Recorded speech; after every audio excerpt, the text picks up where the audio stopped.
Alright, my fellow peeps, we have 3 shitty games to discuss. Yeah, 3 shitty games for the PlayStation 2, and one of them has something to do with the GameCube as well. So yeah, I am talking about Nestle Smarties Meltdown, the Simpsons Skateboarding, and Spyro Enter the Dragon for the PlayStation 2. Or Spyro Enter the Dragonfly. Yeah, that game was also on the fucking GameCube. Well, anyways, these 3 games should have been improved, met their quotas properly, but sadly, these 3 games did not met their quotas at all. It's a pile of fucking steaming horse shit. These 3 games are a complete steaming pile of fucking horse shit out of a horse's ass. It's also a big-ass pile of vomit come out of a pig's ass. So anyways, let's get on with these 3 segments.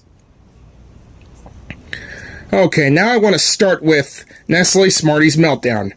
This is a third-person game developed by British company EM Studios and published by Koch Media, or Koch Media, under their Europress label. This game is set on a giant Nestle Smarties-shaped factory ship which orbits the Earth. Dr. Soursweet is the main villain in the game, who aims to take over the Smarties factory. The main hero, the character played by the player. It is a runaway blue Smartie named Big Blue. Big Blue? Big Blue my ass! If I'm thinking about Big Blue, I must be thinking about F-Zero. Big Blue motherfucker. Okay, yeah, Big Blue is voiced by Dave Benson Phillips, who must battle to save the factory and the Smarties. To do this, Big Blue has to explore the different areas of the factory, saving individual Smarties and killing Stroopers, Dr. Soursweet's evil living sugary creations. Big Blue must also find permanent upgrades which improve various aspects of Big Blue and his exosuit. Some of the upgrades include Choco Ray, which fires a blast of chocolate, and Half Chocolate Jacket, which offers temporary protection against enemy fire. Big Blue's exosuit runs on energy, which needs to be replaced after it is used up. Energy can be used by spreading his run, or by using the upgrades. Destroying Stroopers provides Big Blue with energy testicles. Yeah. Big Blue has health and up to 5 lives. Medikits and energy cells can also be found and collected. The game is quite open-ended, with most levels containing large areas with plenty of Smarties to find. The players must collect a certain numbers of Smarties before having access to the areas, providing a challenge for younger players. There are a few different gameplay styles, but these repeat themselves throughout the game. The entire game mostly has a platform gameplay style, but there are some more action and adventure touches to certain parts of the game. Okay, so let's see the reception. The game received generally poor reviews. The official PlayStation 2 magazine, UK, gave the game its lowest score, a 1 out of 10, commenting that to say Smarties Meltdown isn't a fraction as good as the title suggests doesn't even begin to convey how soulless, ugly, and utterly starved of charm this confectionally themed platform really is. JewVideo.com gave the game a score of 5 out of 20 and criticized the camera controls, as well as the graphics, which they called not pretty at all. Wow, no wonder why this fucking game was never released outside of Europe. This game is such a big-ass failure. It is a big-ass failure of the Nestle franchise and promotion of Nestle Smarties candies. And to think of it, I never seen any of the international candies that much before in my life.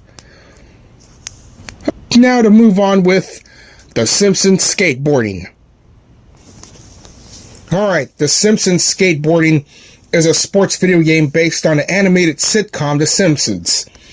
It was released for the PlayStation 2, not the GameCube or the Xbox for that matter, in the US of fucking A in November 12, 2002, in Europe in the next month, which is on the 6th of the next month. The game was developed by the Code Monkeys and published by Fox Interactive and Electronic Arts, aka Electronic Farts. Okay, Springfield has been converted into a skate park for the annual skate tour, full of skate-able objects and landmarks from the television series. Players are able to choose one of the 9 characters available and complete for the grand prize. All the characters' voices were recorded by the actual voice actors from The Simpsons. Each character has over 40 unique moves. Players can test their skills in either a 2-player head-to-head skate-off or in one of the Fast and Furious modes. Free skate test, trick contest, and a game of skateboard horse. Or rather, whores. W-H-O-R-E-S. Fucker. Unlocking additional characters, locations, and skateboards. Yeah, that's what it is. Players can also choose to learn all the skateboard moves and tricks before they begin the actual game in the Skills School mode. Okay, so anyways, just want to give you the reception of this game. The Simpsons Skateboarding received unfavorable reviews according to the review aggression website Metacritic. It was criticized for its chunky graphics, poorly recorded sound and music, lack of skateboarding tricks, and poor controls, while the in-game dialogue were mixed. Andrew Reiner of Game Informer said, "Never before have I seen a developer put forth such an effort to secure the Worst Game of the Year award. I'll even go as far to say that this may very well be the worst PlayStation 2 game on the market." Kevin Murphy of GameSpy said that The Simpsons Skateboarding should be a case study in bad game design. Yeah, look at all those fucking scores. Do you think I'm impressed after I see them? Probably not. Along with the game that preceded The Simpsons Wrestling, released in 2001, both games were widely and heavily criticized by critics. Many have considered this to be the worst video games of all time. Oh, come on, what the fuck? We've been waiting to have a Simpsons game for the original PlayStation, and The Simpsons Wrestling is what the PlayStation 1 gets? That has anything to do with bullshit? Maybe we'll rant on the Simpsons Wrestling game another time. Alright, here it is. Spyro Enter the Dragonfly. Yeah, this is a 2002 platform game released for the Nintendo fucking GameCube and the PlayStation fucking 2. This shitty game is the 4th main installment in the Spyro series, developed by Czech 6 Studios and Equinoxe Digital Entertainment and published by Universal Interactive. Okay, so while the Spyro Enter the Dragonfly was a commercial success... Wait a minute. Do you think it was a commercial success? We'll see about that, my fellow peeps. Okay, the gameplay featured in Enter the Dragonfly is similar to the previous Spyro games.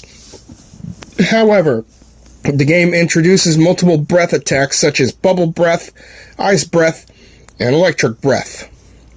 These abilities are attained from the ancient dragon statue in the home world. Spyro also has a block move that will deflect long-range attacks and send them back at the enemy. So the story begins shortly after the events of the Year of the Dragon. The dragons are celebrating the rite of passage for the young dragons and the Grand Dragon Parade, with the arrival of the new young Dragonfly Guardians for the fucking infant dragons. However, during the party, Ripto teleports in via a portal along with his henchmen, Crush and Gulp, disrupting the celebration. Well, are you sure that it wasn't nasty fucking Nork? Such bullshit.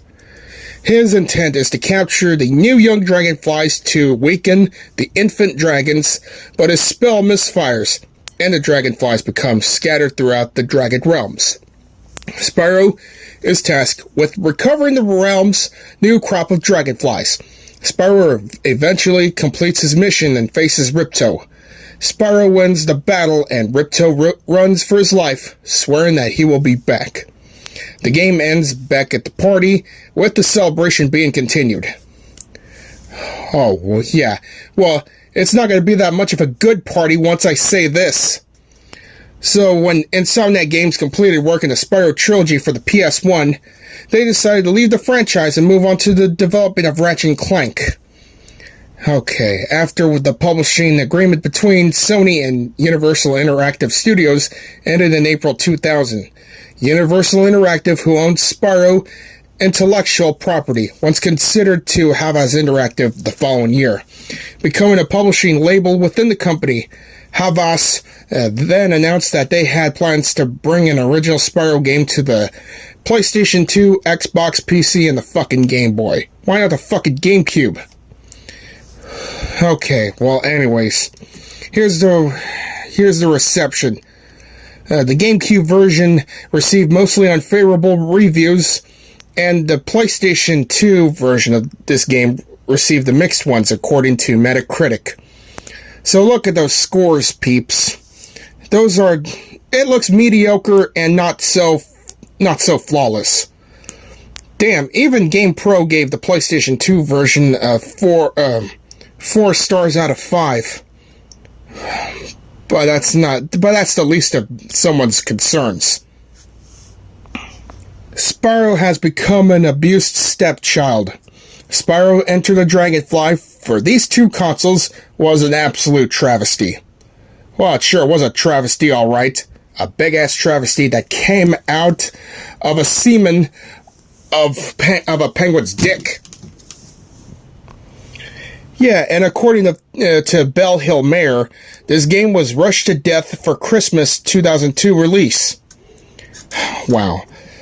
So this is such bullshit right there, because this game was released almost 20 years ago. Is that a coincidence? Fuck no. Alright, my fellow peeps, so in conclusion, please stay the fuck away from these 3 games, because these are not worth it, especially Spyro Enter the Dragonfly. Was received negative reviews for the short length controls, lack of originality, long loading times, numerous bugs, and other technical issues.